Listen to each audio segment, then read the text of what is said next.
Yeah, I just don't. There we go. Okay, I'd like to say welcome everybody to the West Side Computer Club. This is the December 1st edition, the last West Side meeting for 2022.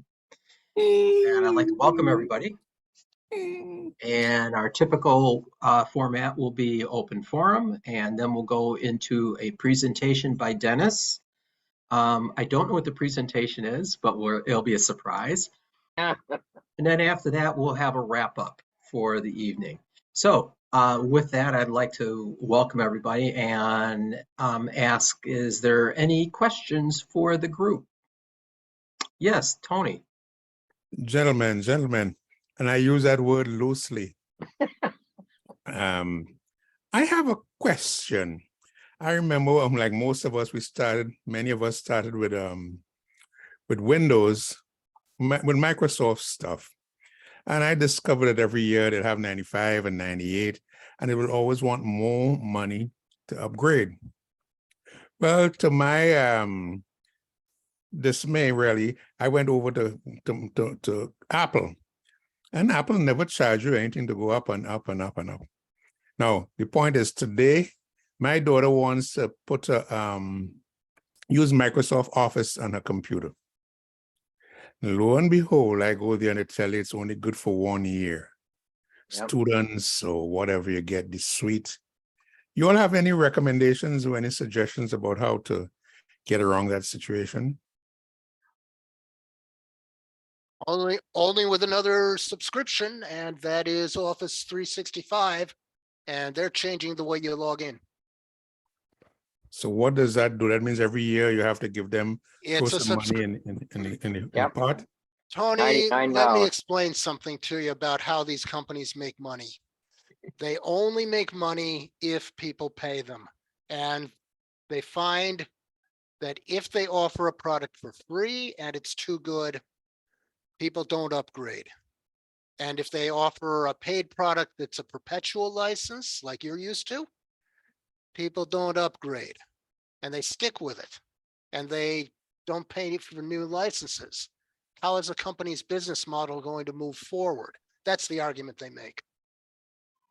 So Bert, you were going to add? Yeah, I mean, is this for a Mac or is this for a PC? A Mac. Okay, so Mac has more limitations on what they offer than a PC does. On a PC, you can get a subscription where it's $7 a month for a single user, or 6 users you could get for $11 a month. So the subscription makes it easier. Now, I'm not positive if they offer that on the Mac or not, a subscription, but some of it is still there. The other thing that's part of this is they still offer retail versions on called 2021, and those are the permanent versions. Now, I'm not sure if they're offering that for a Mac right now or not, but those are the things to look for. A retail version that's a lifetime, which just means that you don't get as many updates along the way, but it certainly works until it doesn't, which, could be 3 to 5 years. Okay, thank you.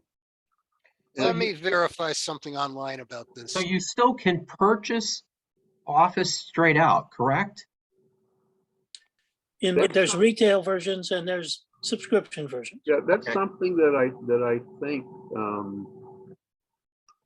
was brought up many months ago, that the fact that there's still a retail version available, which was listed or advertised as the final version you could buy of Microsoft Office, and I think it was approximately $250 to buy it. And but I got the article. Okay. Microsoft is discontinuing the retail version. Oh, sure. It will become the Microsoft 365 app. Let me give you a reference from Microsoft. The 2021 version is still out there. Oh yeah, 2021 is still good. Yeah, And that would be perpetual.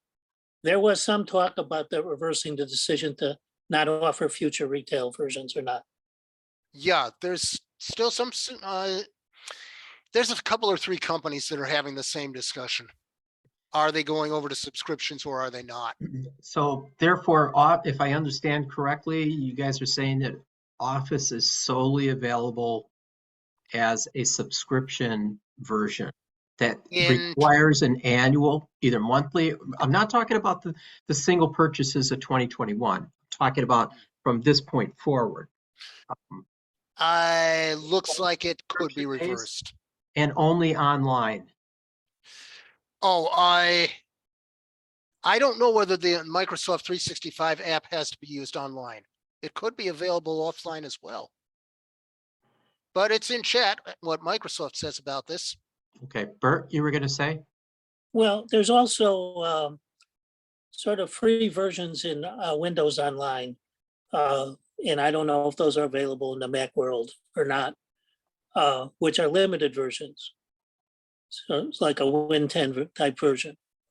They're not, what they really did is they changed the name of Microsoft Office to Microsoft 365, which includes a lot of different things under the same label. And that's where some of the confusion is now. So it's still there. And the 365 is a subscription type. So again,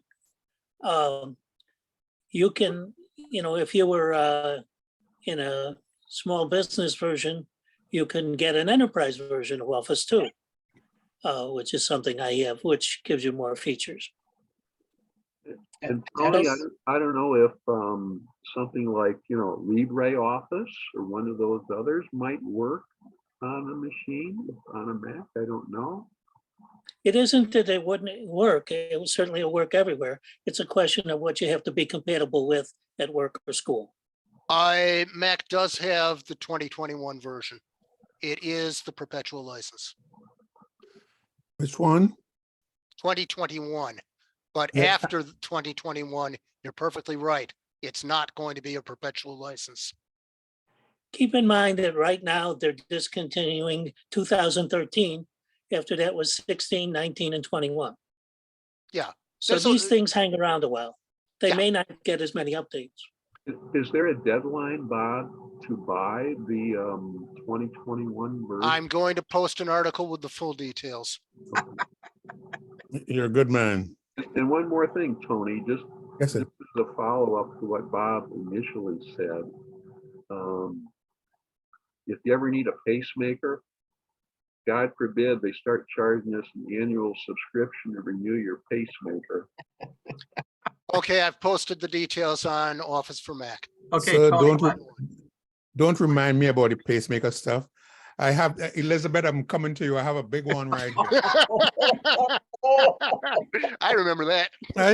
This doctor put something in me a couple of years ago. Tony, He you said, "Okay, had to Tony, give me go that ahead." digit. They're monitoring me everywhere I go. I said, what the hell? I'm going to the bathroom the other day and the thing is going doo-doop, doo-doop, doo-doop. Anyway, but they put this stuff in me and they send me a bill every month or every couple of months. I said, what the hell is that, But it's life. I'm still here on this side of the sod. So I'm grateful.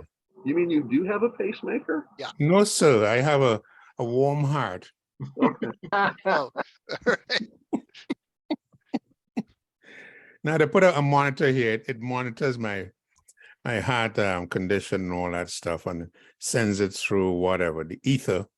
And everybody can look at it from the president to Xi and Zhao and everybody else looks at it. And says, "Oh." Okay. Well, I'll bet you North Korea is just devouring all that data. But I don't have that problem with North Koreans. It's the ladies, they come after me like, man, you're a valuable person to hold on to. So I have to keep my door locked and my security cameras on. That's all. okay. Okay. So therefore, now, Tony, you hit on a point about Apple products and the fact that they will upgrade your product for X number of years, whatever number of years that they deem that they'll allow. Like you could get an iPad, it'll keep getting all the OS updates up to a certain point. And the same thing is on MacBooks and all their other products. But it's always, they also have been charged with the fact that, or accused of the fact that what they wind up doing over time is slowing down that device to a point where you no longer feel that it's operable and more or less feel that you have to upgrade because it can't run the current operating system, or they'll stop sending you the updates for that particular device. And that's, I don't know if this is based or not. I will say that my wife's current iPad, that's quite old, I think it's circa 2014. She says runs like a dog, really slow, even though it's got the most current operating system on there. And that kind of backs up the theory that they may, the unfounded theory that they slow down devices to the point where you more or less forced to go and upgrade to them. But that's unfounded. I know that there's been charges against that publicly, but that's a sidebar. I do agree that they do, that Apple does support their devices up to a certain point, longer than Samsung does. Samsung, I think, is like 5 years that they'll keep updating a device. Apple, it seems like it's maybe 10 years, but I don't know when they stop doing it to some devices. And Chromebooks, 6 years? To Chromebooks that's Google, which is 6 years. Microsoft, they, generally would just keep going. You could buy and upgrade, keep buying and upgrade, but eventually what happens on the Microsoft world, or the Windows world, is that the product, it just becomes too big or too much of a hunger for the system that you have, too much resource hunger. So the system can't keep up with it. Case in point might be Dennis's laptop that's running Windows 8.1 has only 4 gigs of RAM. Well, for the next version of Windows 11, that's going to be too small for it to operate. And Dennis's machine doesn't have TPM 2.0. So it definitely will not be able to be upgraded. I'm just guessing there. I don't actually know this for a fact. But that is typical of what goes on in the Microsoft world. It just, the systems can't support it. The hardware can't support it. Apple does a better job at that, though. I think they do a better job at supporting their existing hardware, so it works better. Whether or not you like the interface and what's going on is another story. And another thing is, in the Apple world, is once you get it, it's hard to go back to the previous version once you've installed it. It's hard to do that. Why would you go back? I mean, you have something working for you. It's like going to the club on every Friday night. I don't know if you young men still do that, but you go to the club and you see a new thing there in the club, and you like her and you take her home and you get in trouble. Okay, but just be aware. Okay, Tony, where are you going with that one? I don't know where he's going with it. I don't know. So that's in your first life, Tony, not in this one. Yeah. Yeah. Right. I guess the question is, can human hardware anyway ever go out of date? So you're getting personal now. Leave it alone. Anyway, yeah, it's true almost everywhere. Eventually you reach a point where your hardware either can't reach the minimum requirements or it does not reach the optimum requirements for a new version of the operating system. Yeah. It happens with phones, it happens with tablets, it happens with Apple, although Apple's very good about it. It happens with Windows, and Windows is sometimes not so kind. Depends on the manufacturer. One of the issues with the iPads is that as they get older, they want more memory, and you cannot boost their memory. You can't get into them and put new memory can't do anything with those. Help out. And that's also the case with a lot of Apple products. Or storage is another option. Basically a sealed product, and you can't upgrade them hardware-wise to accommodate the new operating system. So that's a engineered design featurette of them. Well, first couple versions of iPad they did time out on being able to upgrade them. I mean, you got to a certain point that wouldn't take the upgrades anymore. You had to buy a new one. And since then, it's been more than 10 years. They've been keeping up. You've got an older iPad, I think about third or fourth version of it. From there on, up through 9, 10, somewhere up around 10 or 11 now, and you can still put the updates on it. Sometimes it doesn't, and from what I've understanding is that their updates vary a little bit depending on the age of the machine, but they do bring the operating system up to its current number. Right. Bert, yeah, I saw your hand up. Yeah, I mean, I'm running right now on an iPad mini. I think it's a second or third generation, which can't go above their operating system 12, and now they're on 16. But Right. it's most of the apps don't work anymore, but it still does mail. It's doing Zoom, so you can't get an upgrade, so to speak. A couple of the apps still update, but you can't move on to the next version 13 or 14 or whatever. And today they announced, I think that 16 update that came out today will go back to phone 8, version 8 or more. Everything before that gets left behind. Right. Okay. Right. So Bert, you had, I'm sorry, Tony, did we address your question? Yes, I thank you for elucidating on this subject, and I'll have to go back to to ground zero and start changing my relationships with people, update them and all that stuff. Okay, With your so, permission. but I believe, as it was mentioned, unless if she just needs some of the features of Office, she could get away with a compatible version, maybe LibreOffice or something like that. Libre, yeah. That's a possibility, but I don't know her application. So Bob, you were going to throw in? And check the chat. What I threw into chat is from PC Mag. You could, I don't know if you can now, but you could get a lifetime license for Office 2021 for $36, and that's the home and business. Thank you. version. Good man. It's only good on one machine. It's only good on one machine, but Yeah. you may only need it for one Mac. That's all I need, I'd make sure it's the version for Mac. Yeah, what It I've is. discovered, This is. sorry. I can go to the library, for example, and do all what I need to do and send the file over to my Mac or my, whatever it is, iPad. So there's no need for me to purchase the software per se.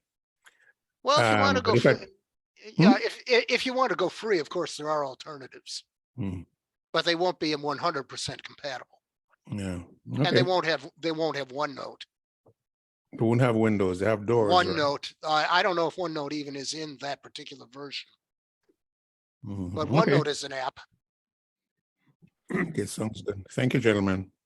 Okay, All right, so Bert, you were telling us about some PC that you're going to be receiving? Well, it's just was time to with the benefits of discounts on Monday's sales, was time to move up to get a Windows 11 machine. Okay, So that's what I ordered.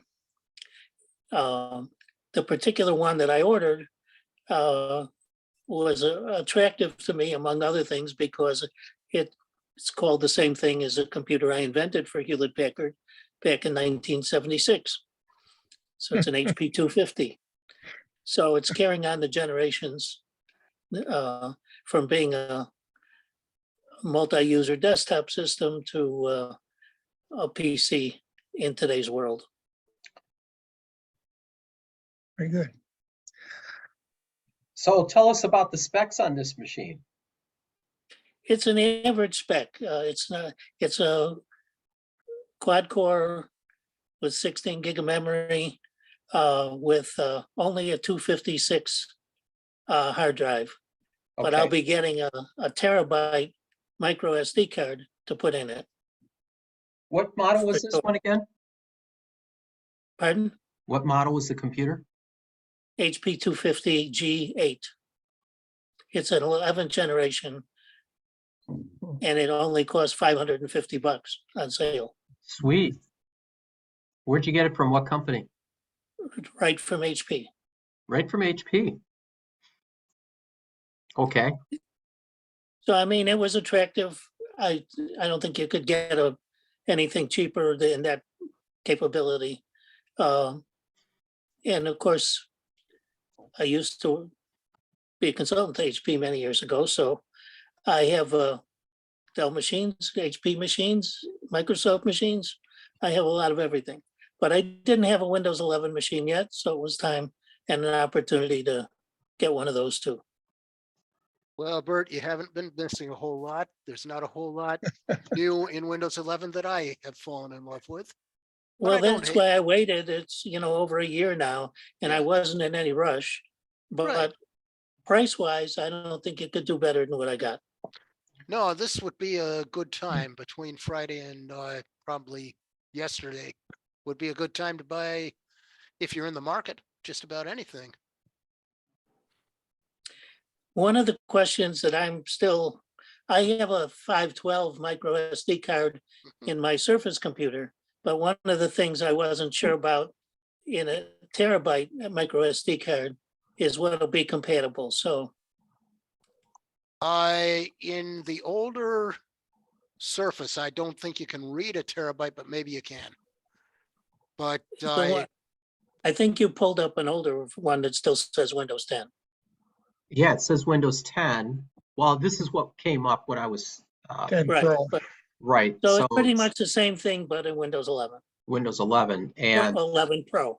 11 Pro. Okay, so it is a It's laptop, called a small business machine, a notebook, I guess you'd say. right? Yeah. Terms are kind of funny.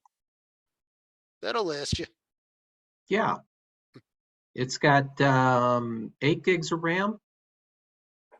Or did you It's say 16 gigs of RAM 16? and but only 256 hard drive Right. SSD. Yeah, the title said 8 gig, but that must be the base unit. Yeah, but then if you look The- further down in the details, it says Yeah. 16. I know, it may be a misprint. This isn't the exact model that I got. Right. This is basically they took the Windows 10 model, which you're looking at, and upgraded it to Windows 11, and that's what I got. Did you Yeah. get the That's i3 why or is it an 15 i5? gigabyte. It's an It's- i5, yes, Yours is an i5. Yeah. right. So yours is a slight upgrade from this. Yeah, that one said an i3. Yeah. Well, it's an upgrade from my Microsoft, the original Surface computer, Surface yeah. Pro. It's a And, good upgrade. That's lasted me about 8 years or more and still works. It's just that it's pretty full. So it's time to move forward. Are retail outlets now selling that, Bert, or just the HP site itself? If you go to the HP site, you won't find I guess you would see about hundreds of different models that they have. Here's that one right here. It's a Core Okay. i5. And I bought it for $300 discount. Yeah. And not only that, it's the name of the computer that I wanted. I think it's a good choice. I think it's a good choice. Oh, Core i5. There's absolutely nothing wrong with a 4.2 gigahertz, 16 gigs of RAM. You know, the SSD depends what you need. You probably will live just fine with that for most everything. And if you've got external storage, great. I mean, the idea that you could, it's not the highest, it's not the gaming machine. I don't want those anyway. This is the Right. perfect business machine and, quite adequate for anything I would do for Yeah. several years. But then again, I've got all the machines for many, many years here. Most of them moved up to Windows 10 Mm. and I keep maintaining them on Windows 10. But now it's time to move forward to Windows 11 to see what's going on there. Right. Part of the problem is I have over 400 gigabytes of storage on the SD card. And so I need a terabyte SD card for the new one. But the codes that are on the terabyte, they're selling them from $100 to $140 now for a micro SD. But there's some different versions versions, and I'm not clear what the versions are. Yeah, one caveat about SD cards as opposed to an SSD. They're coming out with external SSDs now. SD cards have a far less reliable type of flash memory than the SSDs, and they have much more vulnerable controllers. There Most of can the be stuff that I problems. do is storage, is keeping old files. So I'm not doing a lot of stuff, when my Surface is running out of space, I have to use the SSD or the micro The SD micro more. SD. more for everything I open up. But Mhm. I won't have to do that with a more memory machine. Yeah, for temporary storage, you're fine. But I worry about not having data backups just No, as I much. back up everything to Western Digital drives, Oh, yeah. especially the cards are easy to back up. Yeah, you're good then. You're good. I just wanted to make sure nobody was under the impression that SD cards are long-term storage. They're not backup. Well, again, I've been involved in a long time with many different computers, and each level you keep moving up. Some of the machines that I have are on Windows 10 are 7-inch, 8-inch, 9-inch. I mean, Yeah. bigger machines too, but desktop too. But some of them still run only on 2 gig of memory, but they go to Windows 10. It just depends on what you're doing with it.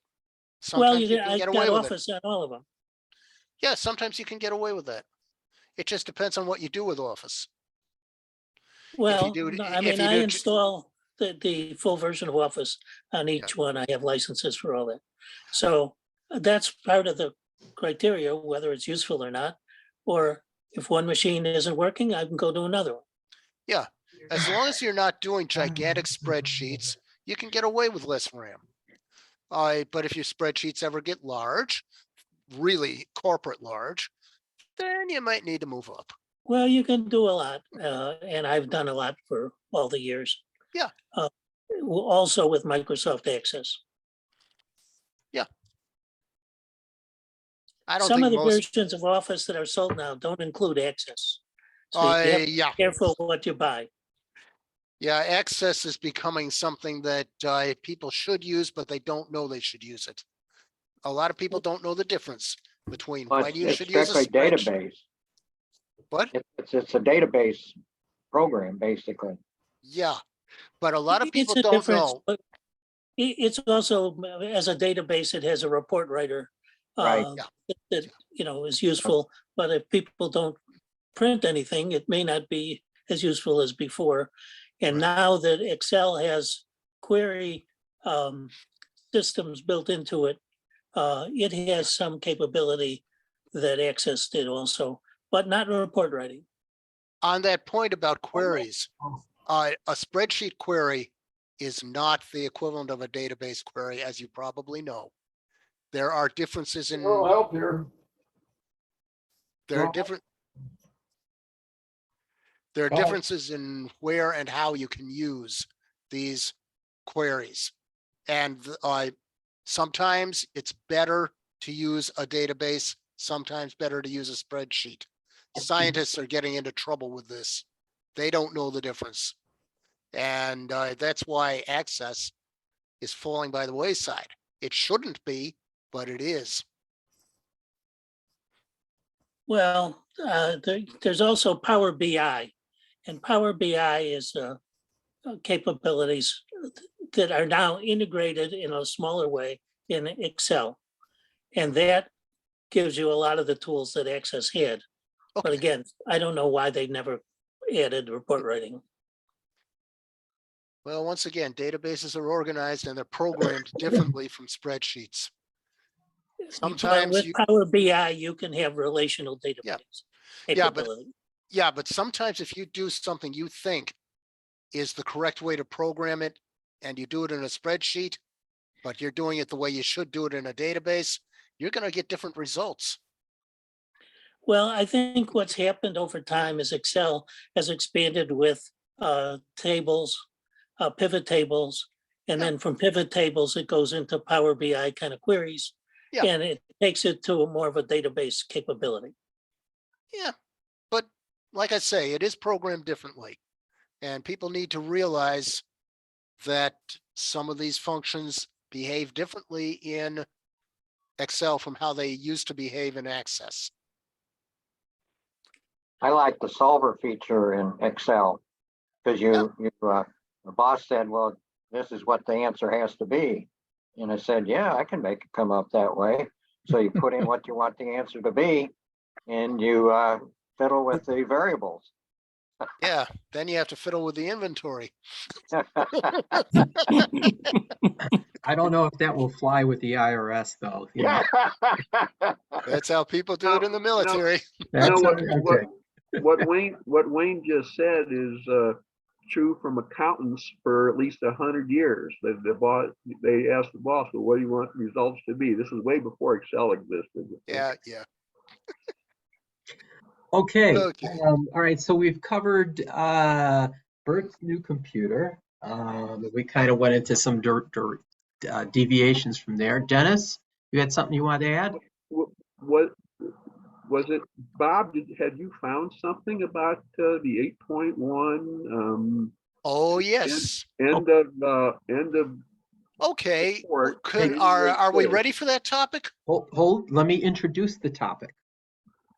So before we started recording tonight, Dennis had apprised us that he is utilizing his wife's laptop that was gifted to her, and it's running Windows 8.1. And he is now receiving or has been receiving messages that as of January 1st, support will stop for Windows 8.1, as well as he's also been receiving messages about his Office subscription or Office product that's on this laptop. Support for that will end. So we're now going to segue into Bob's response to this information that Dennis is receiving. If I got something, there's one more thing I need to get the URL because I did not get it right. But let's start with the one that Windows 8.1. Let me see about sharing. If I can do a screen share, I'll do my whole screen sharing. Is everyone seeing a screen Yes. without too many black boxes in it? Yes. Okay. Windows 8.1 support will end on January 10th, 2023. And Microsoft has this whole article, which I can, if I haven't posted it in chat, I can post in chat what the URL is. So product life cycles. That was this URL here. Yeah, okay. Let me just get the whole reference that I have in my notes. Copy. And Chat. where is my Chat's at the bottom. I'm trying to get to when I'm in sharing, I may not have access to chat. So just stop your sharing. So if people have seen this, I will get to chat and I will do this and that. There it is. So that's Windows 8.1 support, and it includes more details on various end of life. We have another life cycle issue, which was brought up. And first of all, I need to refine this because I stupidly did not copy the URL. Okay, so we want to cover this first, what you had brought up here, the article you found. Yeah. And I'll start sharing that, and then you could get ready for the next segue or the next lead-in, if you will. So what does this mean? Yeah, that's. Let's go into here. What does this mean for those running Windows 8.1? It says you're not going to get support for technical issues. There's not going to receive any software updates. And most importantly, security updates and fixes is what you will not receive. You'll still be able to run the machine, but it's no longer going to be secured. and you're going to no longer be receiving any updates from Microsoft on that product. Will it stop working? No, it'll keep working, but it's eventually going to become a product that's going to be a risk to use because you're no longer going to be getting security updates. And if you're using this machine to go online, to do any type of work online, anything other than, including emails, if you're perusing the web or Facebook or anything, that means you're online and you're not going to get the security features that are needed to help keep that system from getting infected, attacked, or somebody coming in and doing some malicious things to it. I believe that covers that real quick, but that's as of January 10th, yes, of 2023. So Dennis, you may want to copy and print that and provide that to the chief executive officer who owns this machine. Yeah. Meanwhile, I came up with 2 references for this next piece about 365 because there's really 2 parts to it. And just a moment while I do that and that. Okay, let me start with the life cycle and share alike. Okay, bring down chat. What is the Microsoft life cycle policy for 365 and Office products? It was announced in 2020 that they adopted Microsoft 365 apps for their 2 Office client subscription products. Office 365 Pro Plus becomes the apps for enterprise. 365 Business becomes 365 apps for business. 365 Business Essentials will become Microsoft 365 Business Basic. Now that's what they did in 2020, and they still would run in any browser. Now fast forward a little bit. Now they're introducing the new Microsoft 365 app, and I think they're converting everybody to it. And that means it just isn't going to be the basic 365 that you did through your browser anymore. You're going to do it through a series of apps, and you can see the various apps that it could be. So what is changing?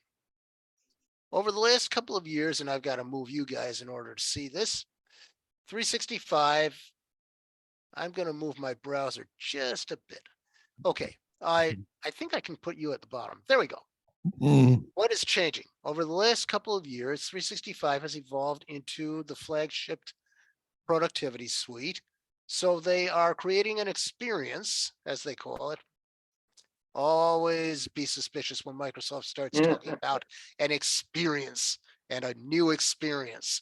You know that means more money to help you get the most out of 365. I think it means to help them get the most. In the coming months, Office.com, the Office mobile app, and the Office app for Windows will become the Microsoft 365 app with a new icon, a new look, and more features and more money. When will these changes happen? Changes will begin rolling out for Office in November, which is what you got the notice of. And then the changes begin rolling out for the Office app on Windows and Office mobile app in January. That might be what you've got, the mobile app. So it applies to everyone who uses the Office app for work, school, or personal use. So how will these changes impact me? Do I need to do anything? There will be no impact on your existing account, profile, subscription, or files. The app will update automatically with a new icon and name. So just keep an eye out for those changes in November and beyond into January. So they're just telling you it's changing. And then they talk about what is 365 and what is the relationship between Microsoft 365 and the 365 app. And you can go on down the FAQs. And if I haven't posted it already, I think we can at this point stop share and post this into. There was a question asking if Yes, 365 is going to go away entirely. No, this is it's all, changing. what you just discussed was a new app that is adding on to the system for people who have Office. It's not replacing anything. It's an app that shows you recent files in one app.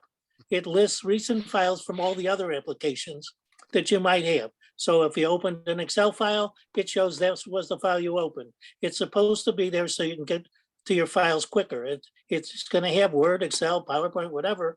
Anything you opened is just a list of recent apps. It's not a new thing. It's not a replacement thing. It's just a new viewer that it gets added on in Microsoft 365. Correct. And there's no price, no cost. No cost. 365 does cost a subscription. If you already have Office, there's no cost. Oh, if you And already there's no have the additional license. cost Okay. for that feature. Okay.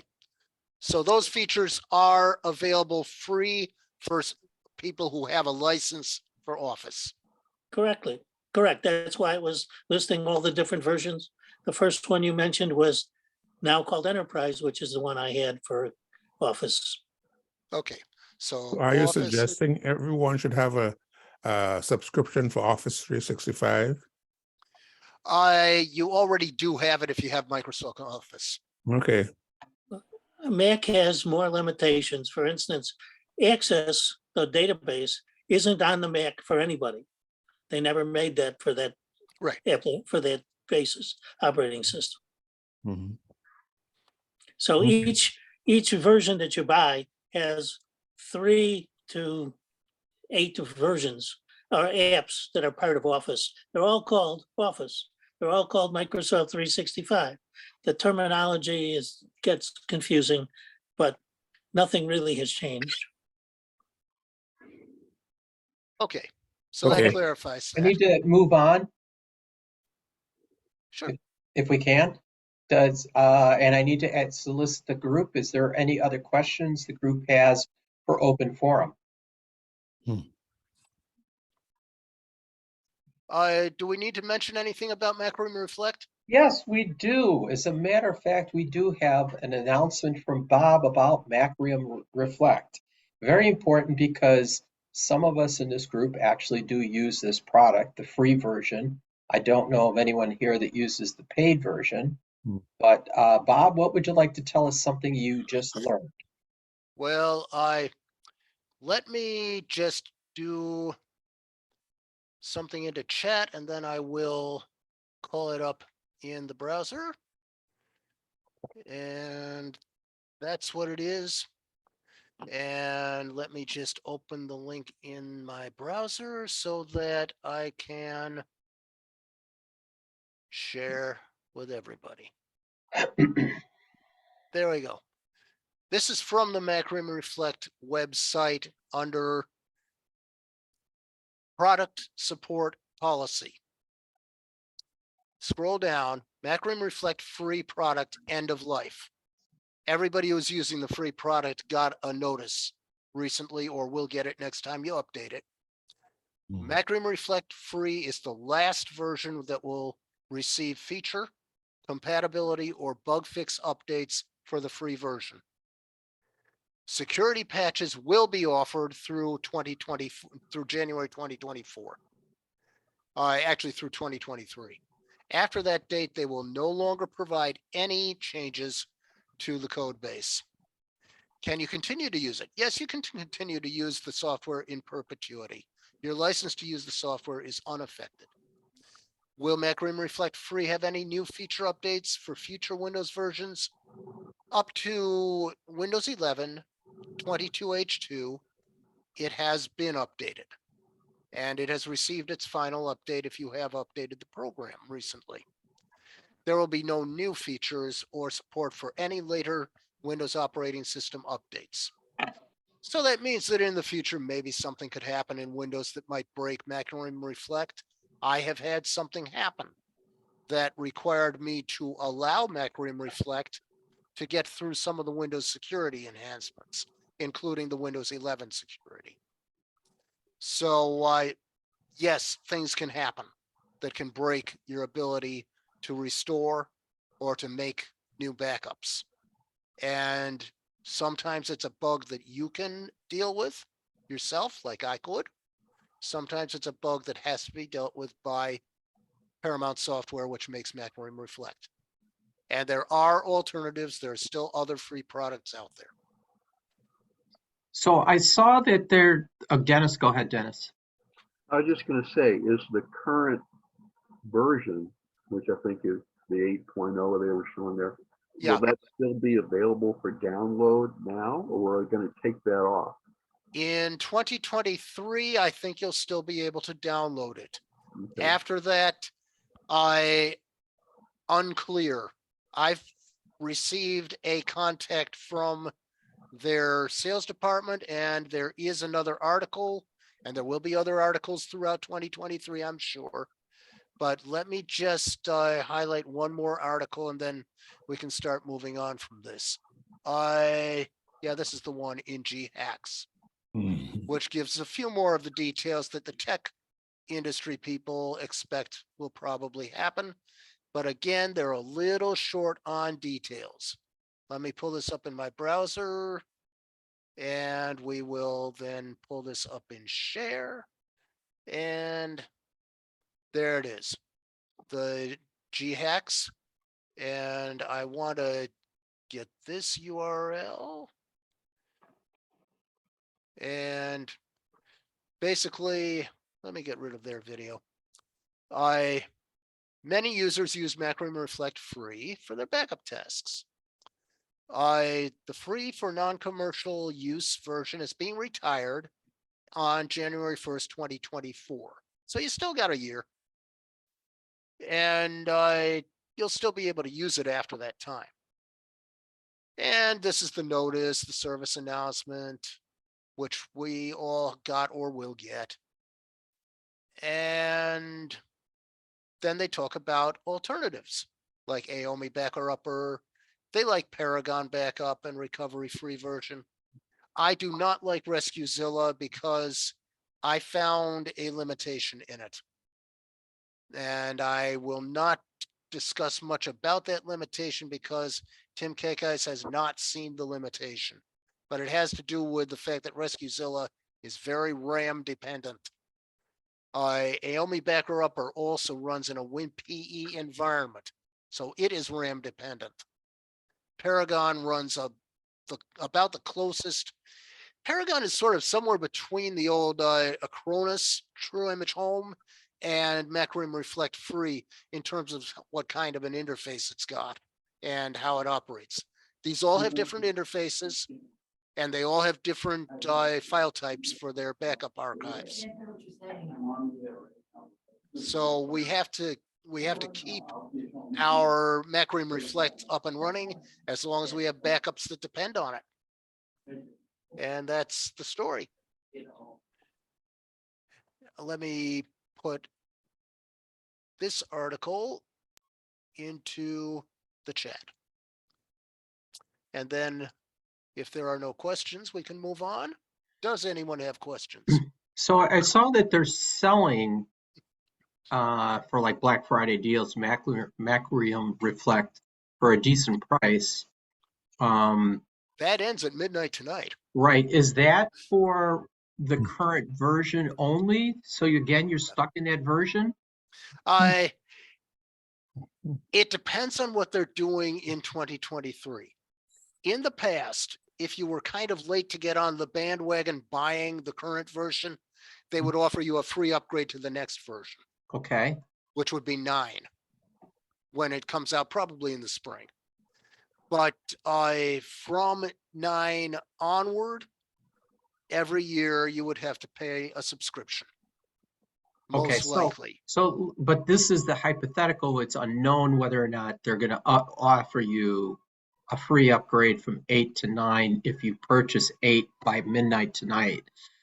You may be stuck into version 8, which would be, other than the fact you get the full feature of the software, you're not going to get, you're still not going to get support after 2024 for updates. No, you would not get the support, but if you have a paid license, you can buy an annual support contract for $15. That was kind of confidential information at the time I received it, but now it's been made pretty much public. Okay, And they'll be announcing further details as time goes by. And they'll probably have deals as time goes by. right. I mean, for somebody like me who just bought in, they'll probably give a really good deal on the upgrade to 9. Probably, possibly, yeah. But be aware it's an annual license now. Oh, I thought it And- was a purchase. Was it annual or is it purchase only? They will only have annual licenses starting with version 9. But the license I purchased for 8 would be a perpetual 8 license if I choose not to upgrade. So I would be able to use that forever. And that's true of any license you pay for from them. You can still use the software as long as it keeps on working. I don't know how the subscription based product is going to behave. And nobody knows right now. It's not going to be like what they advertise on their site now. What I bought is what they advertise on their site, like you're showing. Okay, But I bought it for the equivalent of about $18 a license. So if it only lasts about 6 months to a year, that's okay. so they give you free tech support for 1 year, a lifetime on the license if you purchase it. Currently, Right, and free major version upgrades with current support. Don't know what that means. free version upgrades at this time means you can move from 8 to 9. Okay. But Oh, wait, hold on. I'm reading Reflect 8 for workstations. I wasn't reading about home. well, the Um, home use, the main thing is you only get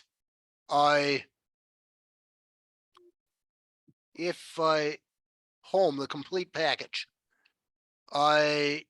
Everything in the free trial, which includes some features that aren't found in the free edition, but not very many people use those features, although it has incremental imaging, not just differential.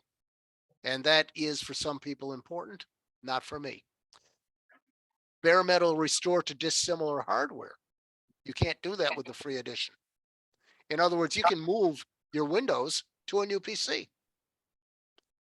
1 year of technical support under the current licensing, and I think it will be also under the new license. The lifetime license is going away. That will be a subscription with a renewal. How much money are we talking there for the buy now, Reflect 8 home package? If you would buy it today and you wanted a single license, it would be $70. Oh, they did make it go away already. no, I saw it was. did That they? was yesterday. I thought it was. That was midnight. yesterday. Wait, hold on. Let me go back. They said until December 1st. No, wait. Black Friday. Let me go up here. There you Oh, go. okay, there you go. All right, so You're right. click on that. This is good till midnight tonight. Right. Right. I was just clicking on Reflect Home, so you can Yeah. get a single for 35 or a 35. 4-pack for 70. So I got the 4-pack because I have 2 computers and who knows, I might get another. Cloning, restore, backup consolidation, synthetic full backup support. I don't know what the hell that means. You don't really need most of these features.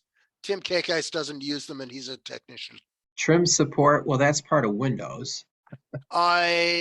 Actually, I think what they may be talking about is the erase the whole drive trim support as well. Okay. SSD has a super trim available on some brands. I don't know if that's what this is. They give you some predefined backup templates, which for some people is useful. I just use the ones that check off everything that's necessary to restore Windows. Okay.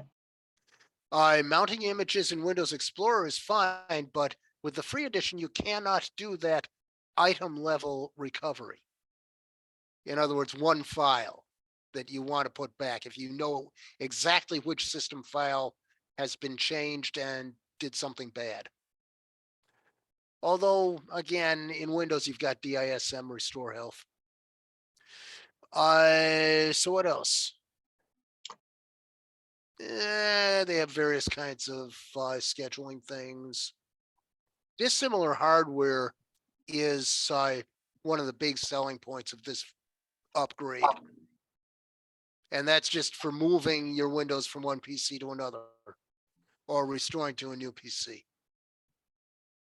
And exFAT support isn't present in the free edition. And removable flash media. I don't have that need. I think that basically means you could back up Windows. You could back up Windows to go. Maybe. Okay. And okay, well, that pretty much covers it. Yep. You can Okay. recover partitions and entire disk images. All right. So we've covered what's going on with Macrium Reflect. And they have I have a competitors. question. Yeah. I have a question. Yes, Wayne. I dug up in my junk. I found a box of package that I hadn't opened. It's a Western Digital drive. And it says for Chromebook. What does that mean? What for cloning a disk? No, for just Chromebook. general backup use. But you said this Or- came with a Western Digital drive, correct? No, I found a box. I had purchased a Western Digital 2 terabyte drive. It's from Western Digital and it says it's for Chromebook. Oh, What the hell does that mean? Does it mean, because my machine is a Windows 11, i7, 32 gigs of RAM. That drive would need to be reformatted It need to be reformatted. because What's the Chromebooks use format a now? different Fat? Chromebooks use a different file system. okay. Okay. So how do I do that? Windows format. Just Windows format and pick that drive and it'll just change it. Correct. You could I'll try have it. plugging it in. You could try plugging it in, see if it'll work. Yeah, there might not be anything you need to do. But Okay. if at worst is you plug it into your PC and it'll come up and it might say this drive needs to be formatted. Yeah. Go ahead and format. Okay. So what I do is plug it into my USB port and copy a file over and then see whether I can read it. Well, that Is would that be right? what you would do if Windows does not say you need to format the drive. Then go ahead and run that test where you copy a file over and see if it works. If Windows, when you first plug it in, Microsoft Windows may come back and say this drive needs to be formatted. That's when you need to do it. Then you'll be able to copy stuff back and forth. I'm scared to death of that damn format command. I'm afraid I'll make a mistake and format my Windows 11 machine rather than the, Well, it's going to ask you again before you go and format it, is this the correct drive? That's when you double check and make sure it's the correct drive. okay. Okay. Gotcha. Yeah. It's like playing circular what is it? Roulette. Yeah, well, but it really isn't. It's, it's pretty straightforward. Either you're doing the correct drive or you're not. There's no Yeah. reason, if you were to plug in a drive and it says this drive needs to be formatted, it's not by default going to start formatting your C drive. It's going to only format the drive that you just plugged in. How does it know to do that? Because that's the one you plugged in. When You plugged in that when you drive and it say- says, Wayne, when you you plugged say in the drive and Well, when you plug it, when you run the format command, it has to be format C or format D. F no, or you're G. going through a Windows interface. You're not going through the command prompt. Command prompt would be a different way of doing it. But when you plug in a hard drive into your PC and the PC says, I don't recognize the file structure, this drive needs to be formatted, it's going to come up and say this drive needs to be formatted. At that point, you're only discussing that drive. You're not discussing any other drive. So they're just a click away on the screen through the interface, the mouse interface to do Yep. it. I don't have to go into the command structure. Correct. You should not be needing to do the command prompt. Gotcha. Okay. Thank you very much. You're welcome. Yeah, I have to add one thing. In Windows 11, and also if you upgraded 10 to 22H2, you may no longer have that nice pretty interface we used to have for Windows disk management. They are deprecating that. Oh, nice. Just when we get used to life the way we know it. So I have some partitioning software that some free partitioning software that I downloaded just because I anticipated this was happening based on what I was reading. And they still retain nice interfaces, especially Minitool. That has a nice interface. Minitool. What? I didn't hear the last word. Minitool Partition Master, I believe it is. Minitool. Wait, don't, Wayne, stick with what you're doing. Don't. Yeah, don't do what I did, because you do have Windows disk management. Wayne, ignore what he's talking about, okay? Just Okay. plug the drive in, see what the response is. You could do this while we're talking too, while we're having our meeting Yeah. tonight. That would be even better. So, is there any other last questions? Because we do need to get to our presentation tonight. Yeah. Yes. I just want Bert? to be able to mention that in formatting, you could be doing FAT, EFAT, or NTFS. And so I'm not sure what he needs for his Windows 11 machine.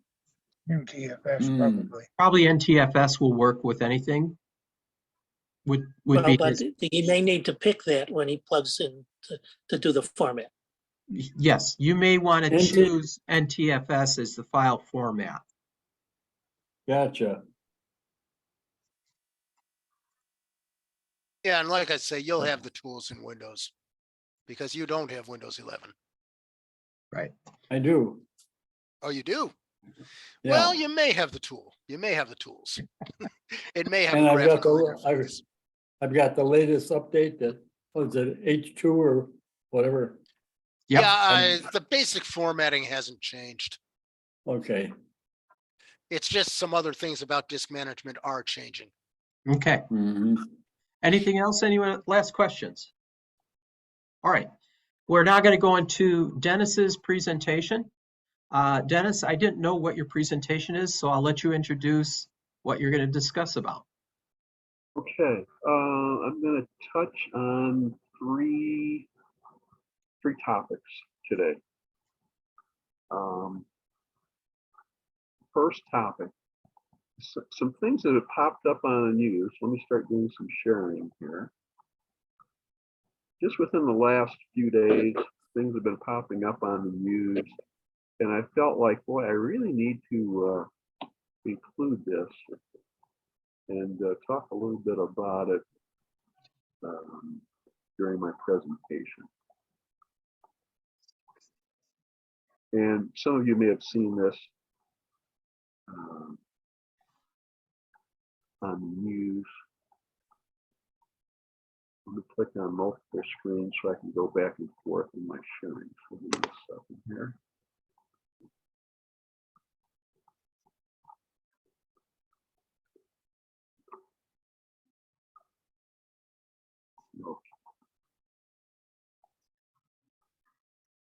Okay. I don't know if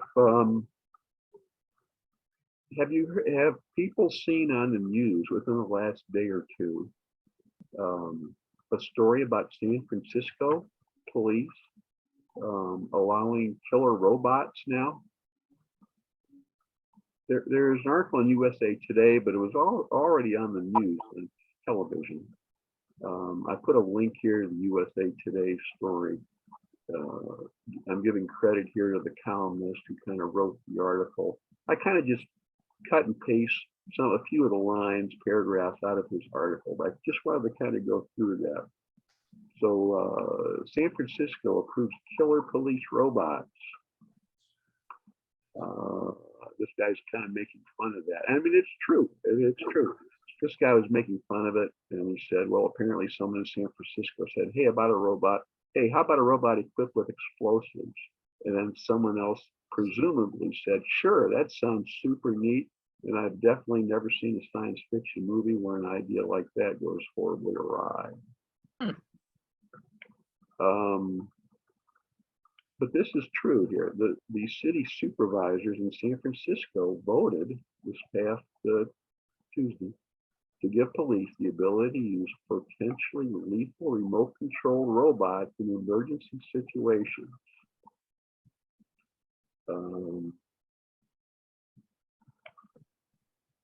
This guy comments that, well, that will undoubtedly work out fine.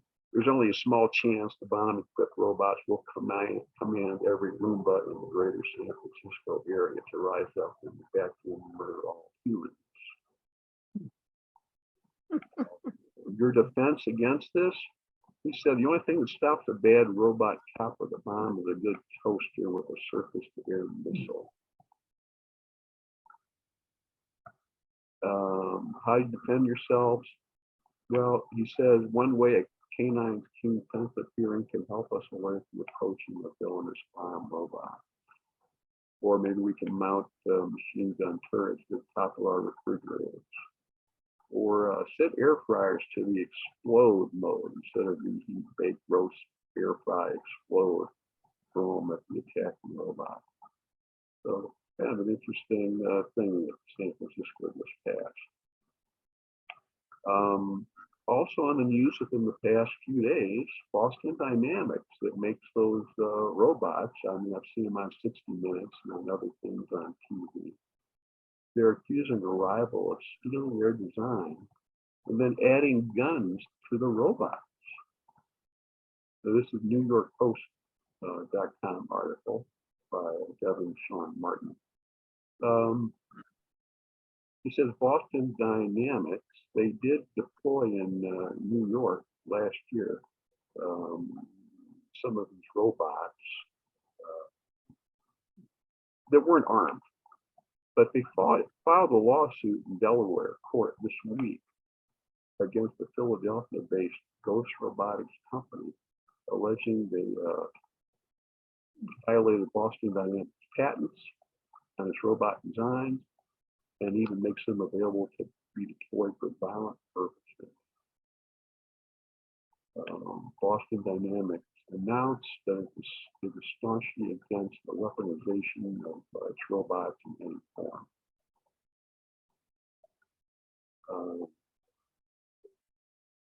Interesting article. Ghost Robotics already has a contract with the U.S. Air Force for the use of its bots. And they made headlines after showing off a robot dog with an automated rifle mounted on its back at a Washington, D.C. trade show. I thought this was interesting. The CEO, late CEO, has historically downplayed the company's weaponization of its robots. And I don't know how he meant that. Because they quoted him here as saying, we're selling to the military. We don't know what they do with them. And I read that line, like 5, 6, 10 times. They don't know what they do with them. Well, I can kind of guess what they're going to do with them. Another article talks about New York Post.com article. MIT researchers creating robots that give birth to other robots. This is by Paul Best, Fox Business. So MIT researchers are building swarms of tiny robots that have built-in intelligence, allowing them to build structures, vehicles, or even larger versions of themselves. Being developed by MIT Center for Bits and Atoms. It's called a voxel. When we're building these structures, you have to build in intelligence, the MIT professor said. The voxels make both the robot itself as well as the components of the thing being built, allowing them to work together on larger structures.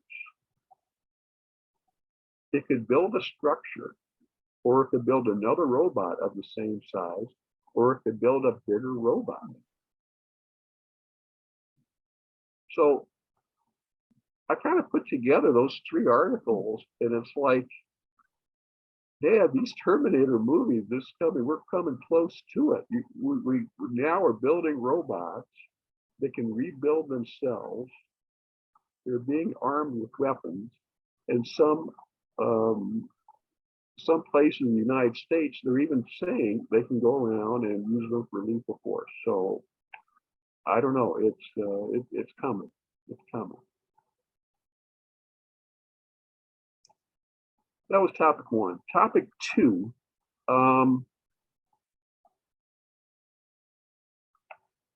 It's December now, and many people are getting the Christmas spirit, trying to put some fun or enjoyment into their lives.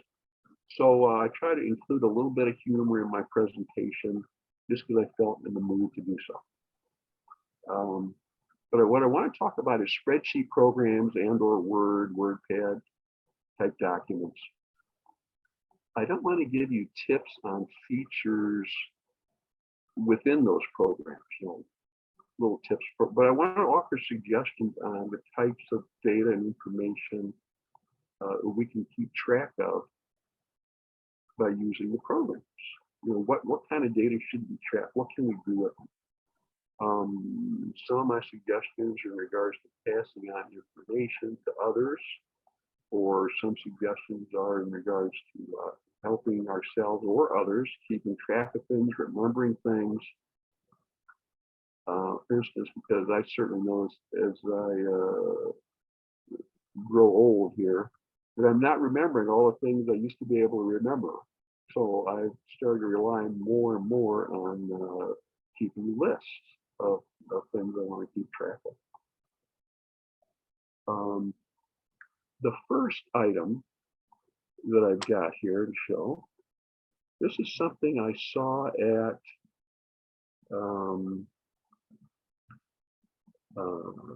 another computer club meeting. This guy sent me this document, and it's suggestions on how to create a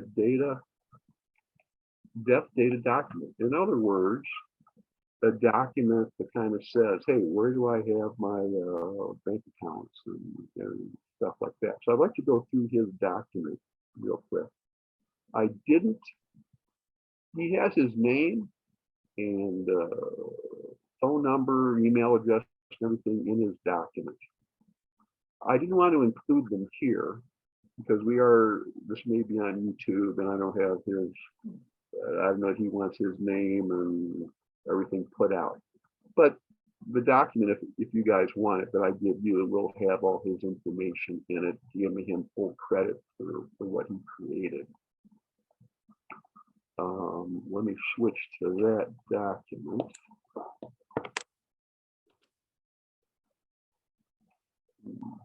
Where is it?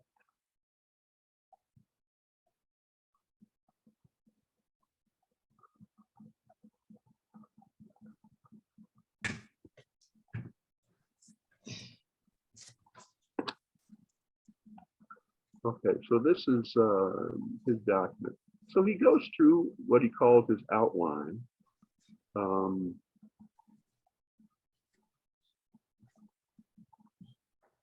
that he began his personal death data document in '93. And he starts out on the first page, kind of going through how you can start keeping this. And I think the reason this hit me was over the last few months in looking over gallery view in these Zoom calls we had. If I've ever seen a group of people that maybe need to start working on this, I think it's this group, an older group, and I think, hey, it's time to get started if you haven't done it already.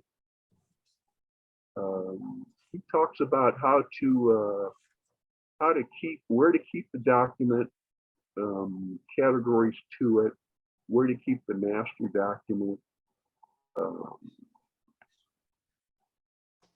where to put copies,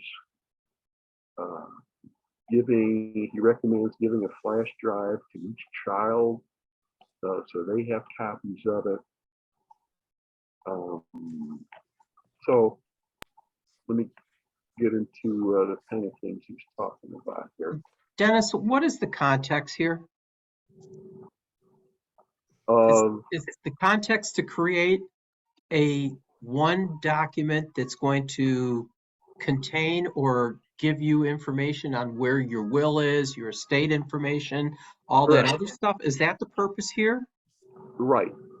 So is this one document to encompass it all, or just tell you this is where I have the stuff? Well, I'm not sure how to answer that. This is saying where he has, this is to say where he has these items. Okay. Or list them in the document. For example, I'll go through item by item here. Let me move this screen over so I can't. Okay. So he's asking, where do you keep your valuable papers? Do you have a bank deposit box? Do you have a fireproof safe? What's your social security number? Where's your birth certificate? Do you have a will? Where are the copies kept? Who are the witnesses? Have you written your own obituary? Where is it located? How about your funeral arrangements? Have you made any? You actually own a burial plot. I mean, I own a burial plot. But I don't think I've documented where it is or anything else. How about your house, your deed? If you rent, is there a mortgage, real estate? Your cars, what do you have as far as cars? Bank account. When you start to get into it, I mean, there are so many. I think years ago, when my mom passed away, there was nothing that she documented like this. And she passed away unexpectedly. And boy, I went through a hell of a lot trying to track things down. I mean, it was a tremendous amount of work. So if something like this existed, boy, that would have helped tremendously. So it gets into, your savings accounts, what debts you may have, bank or debit cards, charge cards, gasoline cards. If you lose your wallet, what you do? Well, you threw in here some numbers for calling national credit agencies. About investments, who handles your investments? Where do you account numbers? You have keys to your house. Where do they go to? Do you have keys for someone else's house? Where are those kept? Combination locks, property. Has your property been surveyed? Insurance policies, of course.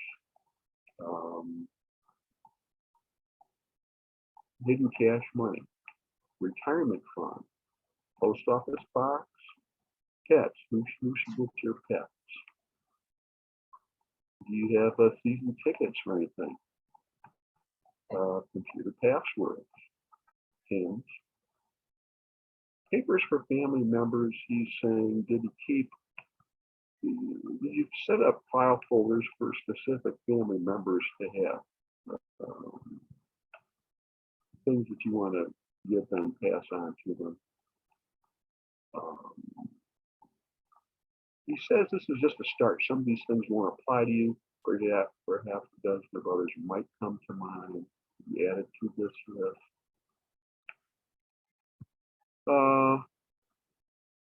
That's pretty much his document.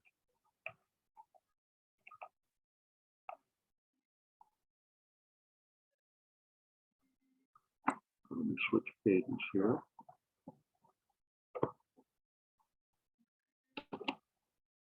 Hello? Wayne, Hmm. are you sleeping here tonight? Yes. You are? Hmm.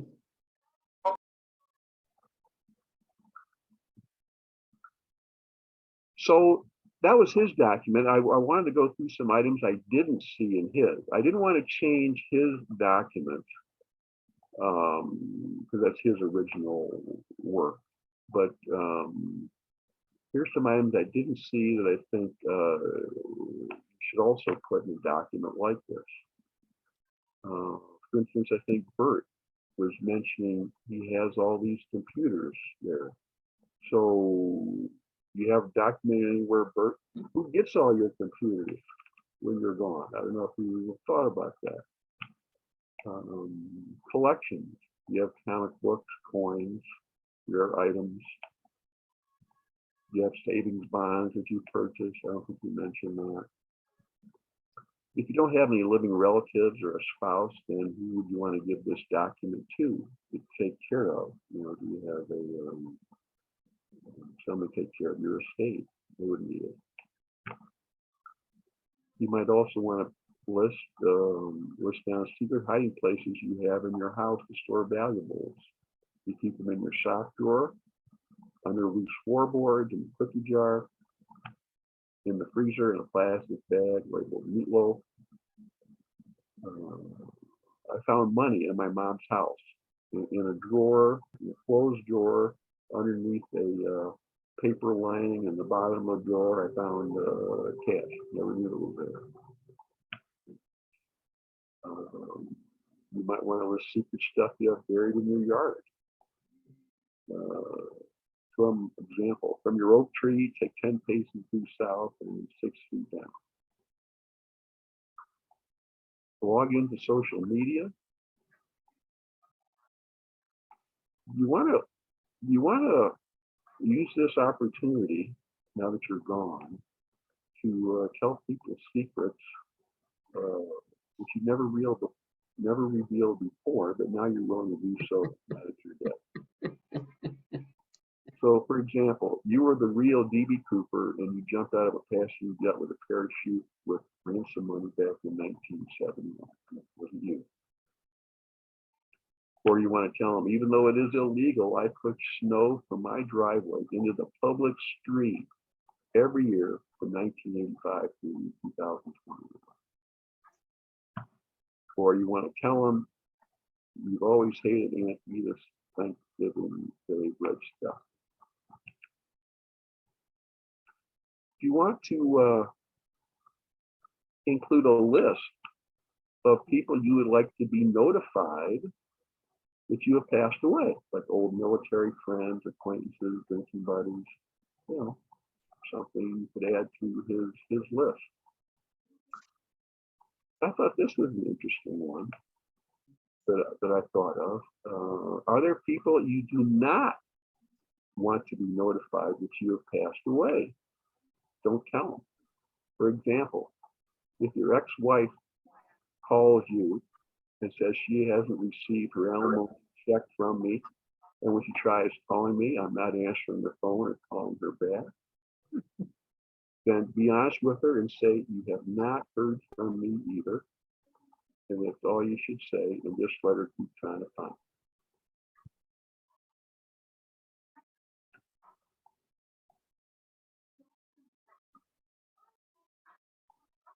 All right, that's that document.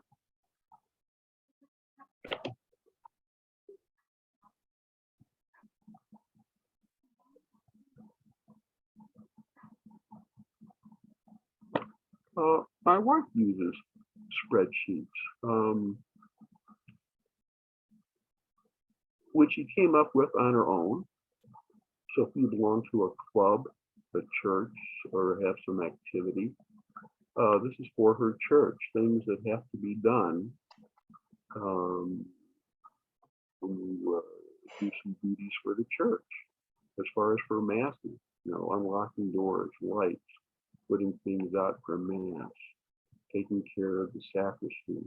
I mean, it's something that the church itself never documented. I mean, she really came up with all that on her own, and it's helpful when they need to train new people to do some of these things. I'm surprised the church didn't have anything, but they don't. So sometimes you can develop your own things to help a group to get things done. Even though whether they think they need it or whether they know they need it or not. There's that. Let me switch documents. Could you make that checklist available? Pardon? Can you make that checklist available to all of us? Yeah, I can. Anything that you see here, I can put in the chat or email to you, Wayne. Whatever. Just go ahead and put it in the chat when you get a chance, Dennis. Okay. Well, you'll have to show me how to do that, but yeah, I'll do that. Okay. Can you send an email? He'll put it in the chat. Yeah, when I don't know. Sanford shows me how to put it in the chat, I'll put it in the chat. You basically open chat and you paste it in there. Chat is at the bottom. After you get done sharing your screen, we'll talk through that. Yeah, I don't. Okay, yeah, I don't see the That's part of Zoom. the Zoom yet. Okay. These next sheets are. I have a brother who's somewhat mentally challenged. He doesn't live with me, but he lives, like within 3/4 of a mile of me here, and lives in the same house that my mom passed away in, my dad passed away and my sister passed away. So I pretty much take care of him. I talk to him on the phone many times a day. I'm over there often. But I find that if I hadn't created these lists that I'm going to show you here, that managing, taking care of him would be almost impossible. So that's how some of the lists that you create, if you have an elderly parent, relative you're trying to take care of, or a friend, or and if they have the capability to help fill out these things, that's certainly helpful. But if they don't, it puts together a list in front of you for yourself of things that you can check on their behalf. So, for instance, we had an incident earlier this year where my brother's refrigerator was going out, and I didn't realize it, and he didn't have the wherewithal to, kind of realize it. But all of a sudden, his refrigerator started getting worse and worse, and maintaining the temperature when it was in like the mid 40s. It wasn't keeping things cool. So I started to put together a list of things that he can keep track of to give me warnings or indications of things that I need to take care of. For instance, this particular list, he does this once a week. He'll go through it, giving me his freezer temperature. I've got a thermometer in the freezer, I've got a thermometer in the fridge. What are the temperatures? How much meat containers of meat. My wife makes all his meals, puts it in his freezer. He takes out, prepared foods that my wife makes or buys, and just keeps them in the microwave. So he doesn't really have to cook. Everything is made for him, either fresh or packed. But how many does he have? He's still good enough that he can, has the wherewithal enough But he can really do the inventory part himself, which is good. Then I don't have to keep doing it.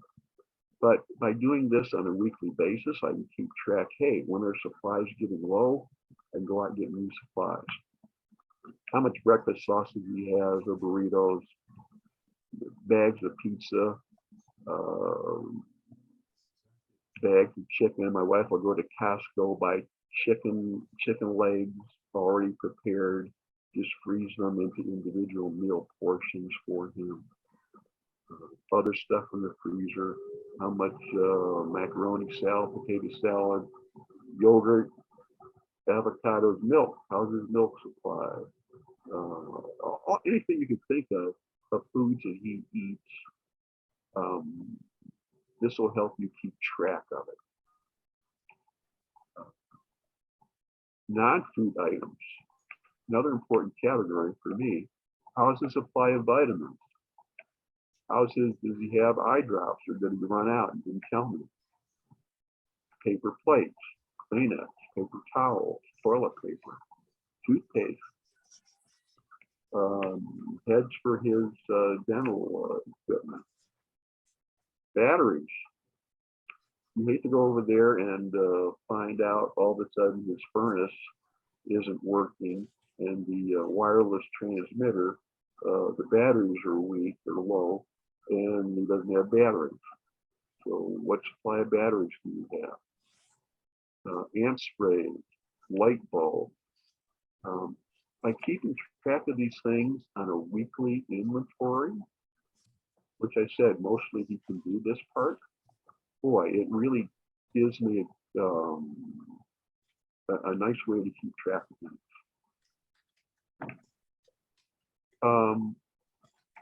I've added some other things that has to do with health a little bit. What's his weight? I have two scales over there. What's his weight on the small scale? What's his weight on the big scale? If all of a sudden he was losing weight week after week, I'd be aware of it. What's his temperature? He doesn't keep a cell phone on, but when I have him turned on, it's a backup in case his landline dies, which it has twice this year. So he has a way to communicate with me. Is his cable TV working? I also have a antenna in the house to another TV. Is that working? Has he been changing his hearing aid filters? Plants in the house. Are the plants being watered? When were they last watered? It's a good way to help your plant dying.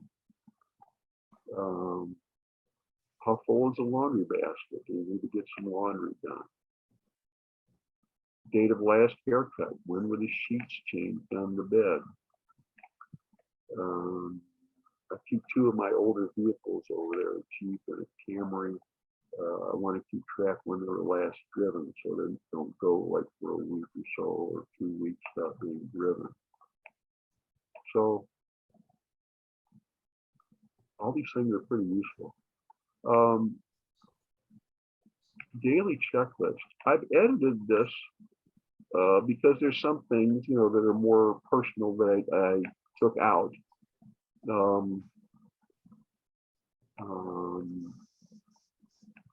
But some of these things I felt comfortable with leaving in here. For instance, this is daily. He'll run through this daily. And none of these items take a long time to do. They're quick checks.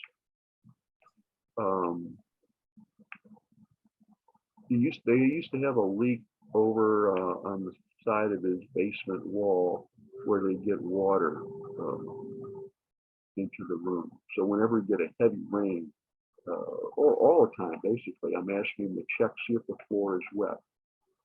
Look at the sump pump. Is the sump pump overflowing? Meaning the sump pump stopped working. Any water around the hot water tank? Are we leaking? He was having a problem this past year with bird nests on the front porch light. Is the thermostat set? What is the setting? What's the actual temperature in his house?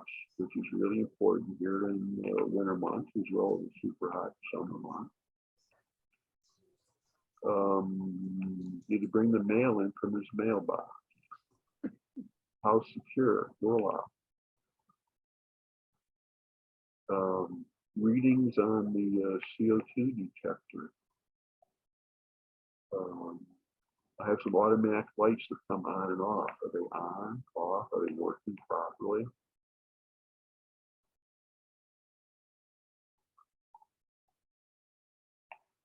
Then I give him some weekly chores here.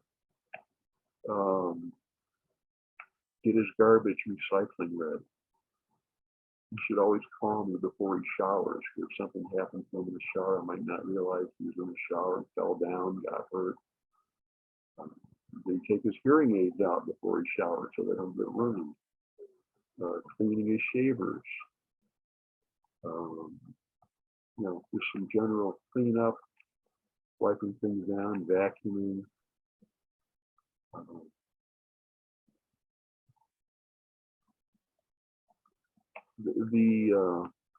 Again, I can't stress enough. Sometimes these lists can be used to be extremely helpful, even for yourself. If you have trouble remembering things and you keep track of a few things. For instance, I made an entire year list. I was just working on this recently. Things to help me. It's nowhere near completed yet, but kind of reminders. Like in April, I probably should be looking to buy some fertilizer, weed killer, buying some gas for the mower. May, making an appointment to get the AC tuned up, getting some new furnace filters, spraying my weed. Turn off the shut-off valves on the kitchen bathroom sinks, just on and off to keep them free and moving around. July, this is my wedding anniversary coming up. Get the spouse something or at least say something to her. Change batteries in the smoke detector. Wife's birthday again. Change oil on the lawnmowers. Use up all the old gas for the lawnmowers for winter. Change the humidifier setting on the furnace from summer to winter. Do I need to clean gutters out of the leaves? Spend any remaining money on FSA dollars. Disconnect water hoses from the faucets outside before they freeze. More gutter cleaning, Christmas presents. Check off fire extinguishers to see if they're fully charged in the green area. I mean, these are things that even for me day to day don't think about. With all the things you do, sometimes some of these things get behind. Put any changes, updates, and additions into that depth document you previously prepared. How was my sump pump? Did it fail? Do I need a new one?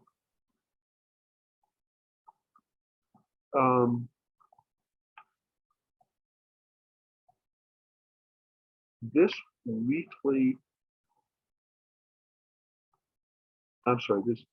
daily checklist of things to do.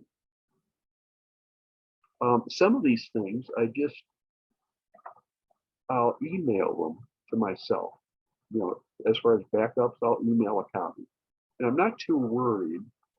I'm not too worried about emailing them because within them, there's nothing really that I would consider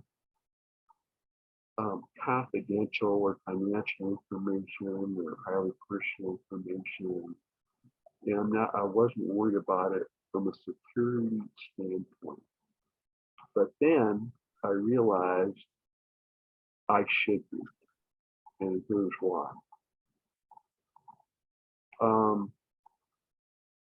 Here's a list of things I'm trying to do on a daily basis. If I ever find myself one day doing something that I don't remember adding to my list, for instance, here between 10 and 11 a.m. This is my original list. Let me show you a hacked list. Look at this same area, line 12. Wash all the dishes.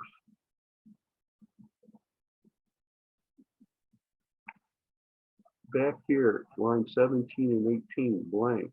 But on the hacked document, vacuum the whole house. And it made me realize I haven't been the victim of a Russian hacker or Iranian hacker, but the enemy was within. There was an inside job. And statistically, it can be shown that this particular hack is more likely to happen to men that have wives or live-in girlfriends.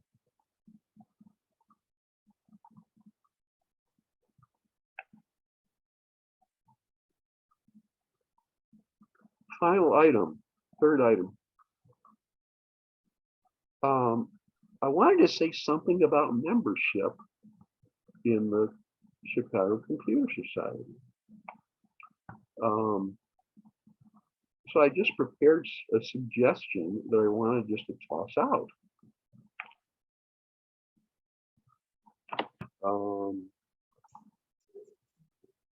So let me just read through it. I've got a suggestion for new members.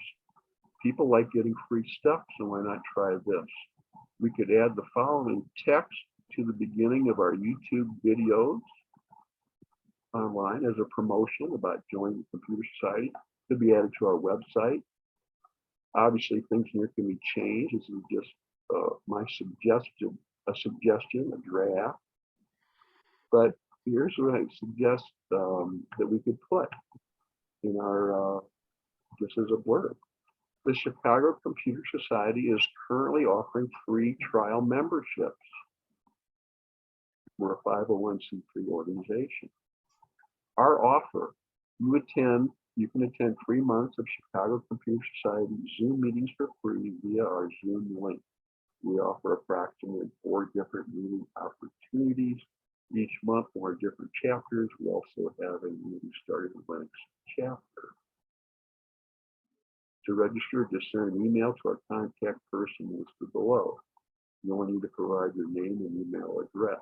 Using your email, we'll send you meeting notices for each of our offered meetings. Typically, we send out a preliminary meeting notice a few days in advance of each meeting as a reminder, and then an email notice usually the day before the meeting that has the Zoom meeting link. We don't use email addresses to send out spam, nor do we sell or provide email addresses. We won't use your email address for any other purpose. Our rules for this offer. For the Zoom meeting, you will merely have to log in using the following format: the word guest followed by a hyphen and then their name. Example, guest-John Smith. At the end of the trial period, you'll have the opportunity to join the Chicago Computer Society for the rate of whatever you decide to do. No obligation to join. If you decide not to join, we hope you enjoyed and benefited from the meetings you attended. To register for the trial membership, please contact Beata Pat. So I just want to throw something out. I think we need to try and get you, and I don't know that we really have anything that's really doing that currently. So for whatever it's worth, I'll throw that out. And that was pretty much it. Okay, you want to stop sharing your screen, Okay. Dennis? And then go down to chat at the bottom and click on chat. Okay. And then it says type your message here. That's where you could just paste your document into. So you could drag and drop it into there from, use your file explorer and drag and drop it right in. Oh, okay. Hang on.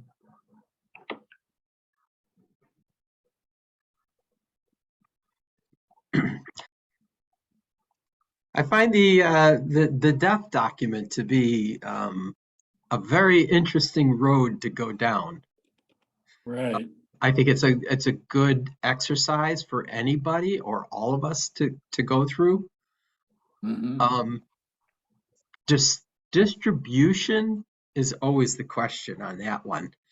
And I think Right. that's going to be a personal thing. In other words, once you compile all this thing, what do you do with it? Do you actually give it to those people that are responsible in your family, or do you hold on to it? Because things change over time on whether or not you want that person to know where your will is and the content and stuff.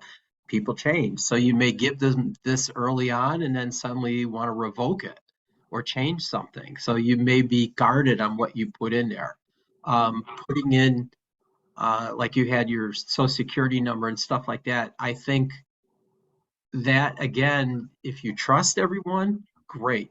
But if you have someone you may not trust, totally at 100%, maybe you may not want to give them that information and just leave it in your fire safe or something like that. So Yeah, I agree with that. This was the original originator of that document before I put in additions and stuff. And right. I agree with you. I wouldn't be passing things out at this point. But Yeah, just putting it together, whether it's printed or on a drive, that's probably the approach I would take with it. and I think the logic behind it is it gets you to go through these important things that we should have ironed out in detail someplace, somewhere, at some What point. about having it in your safety deposit box? Well, yeah. I mean, you could put it there. You could put wherever you're going to put your stuff. However, in the case of what Dennis is trying to get to with the document, at least it identifies the fact you have a safety deposit box, and here's the Right. keys, and this is where it's located.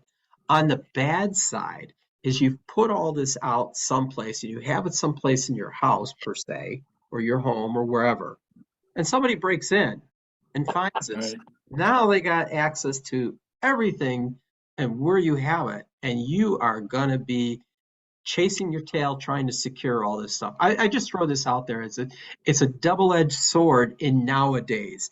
In the days gone Right. by where you trusted everybody and you could leave your doors open, great, could do that. Just be careful. That's all. We all got to be Now, careful. now how do I download that document to my computer? Did you put it in the chat, Dennis? Well, I'm about to, when you were finished, I was going to ask, do I right click and do a copy and paste? Yeah, you could just drag it and drop it. It won't remove it from my hard drive then. Well, it should not. Okay. Well, bring it over. In chat, Dennis, when you open the chat window, there are 3 visible icons and a 3 dots icon. There's I one see. icon that looks like a folded over piece of paper. It's Yeah. the middle icon. That will allow you to upload a file, and you select from my computer. And then you go to the location. I There see you the go. folded over. I'll click. It's the first one on mine. And Yeah, then you- it might be. I have a format and then a file Okay, and then an emoji. I see your computer. Okay. I have version 5.12.9.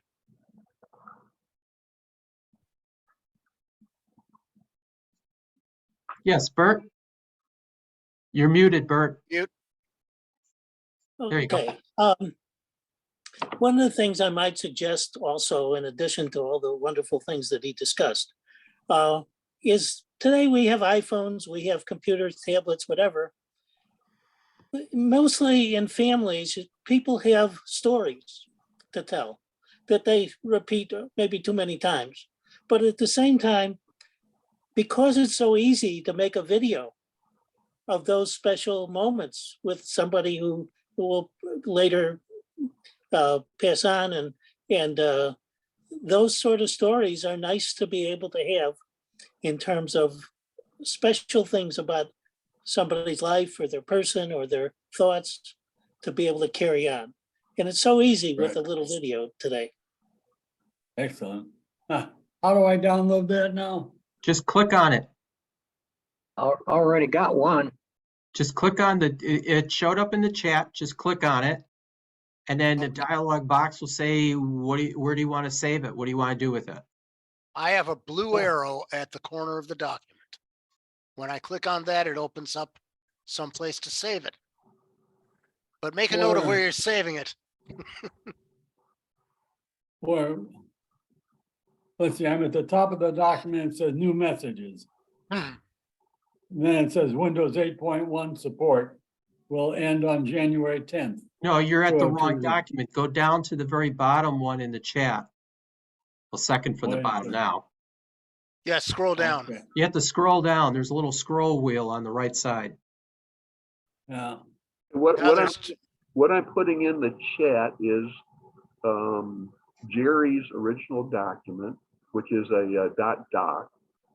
I'm also putting in the outline that I made where I list additional items, discussed additional items that he didn't have in his document.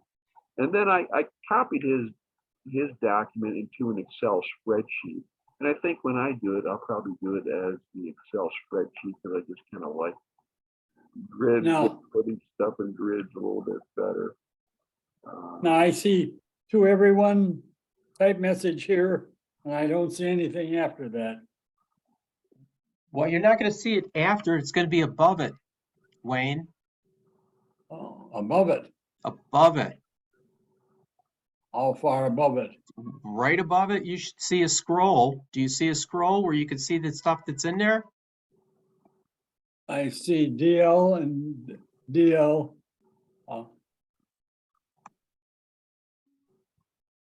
When you I don't have see your chat window open, Wayne, you can expand Yeah. the screen by grabbing the edges, making it higher and wider.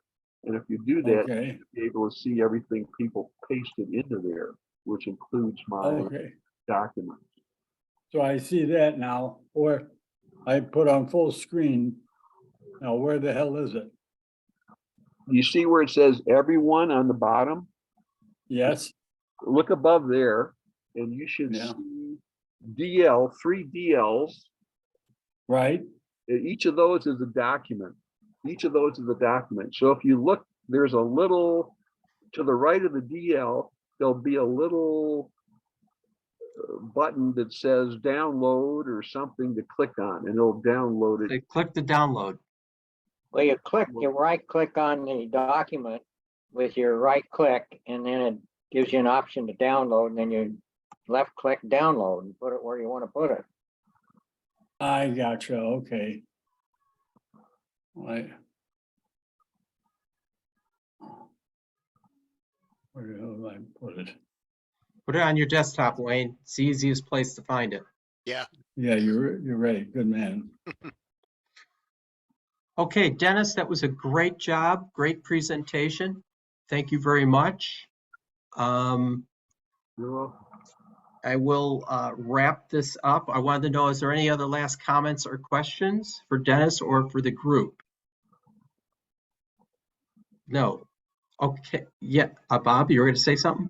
Yeah, just a little thing. Let's not forget about digital assets, the things that are in the cloud, online, and that you don't want your family to lose access to. Right, and that's actually even more important these days, especially if you have something like an iCloud account or a Google Drive account or any of these cloud storage places where you put stuff, and you'll Yeah. want to document where it is, where it is, how to get to it, any passwords that are involved on recovering this. And also importantly, is there anything in there that you really want them to take note to? That is, if you have photos in your online accounts, you'll want that to be retrievable by somebody. Yeah, Flickr or Instagram. Right. Or even it your could be Facebook. even the iCloud account from Apple that has all your photos and stuff stored in there. And even Facebook and Twitter, they might want to preserve stuff. Yes, yes. But those are also accounts that will need to be shut down over time at That some too. point. That And too. all that it's a lot of work to go through and start shutting down online accounts. Yeah. Yes. Okay, so that's really good, Dennis. I think this that that aspect could actually use a lot of exploring for online digital account access and how do you clean it out. And oh, this is huge topics right there. So, okay, we're going to wrap that up. Thank you, Bob. Excellent. Okay. Thank you, I Des. did want to throw out as a, and first thing I'm going to end this and say, I'm basically done with tonight's meeting, and I'm going to wrap this up, and then I'm going to just poll the group and ask some questions that are outside of our regular meeting, if you will. So with that, I'm going to stop the recording and say goodbye, everybody, for December of 2022, and we hope to see you again next year. So let me end.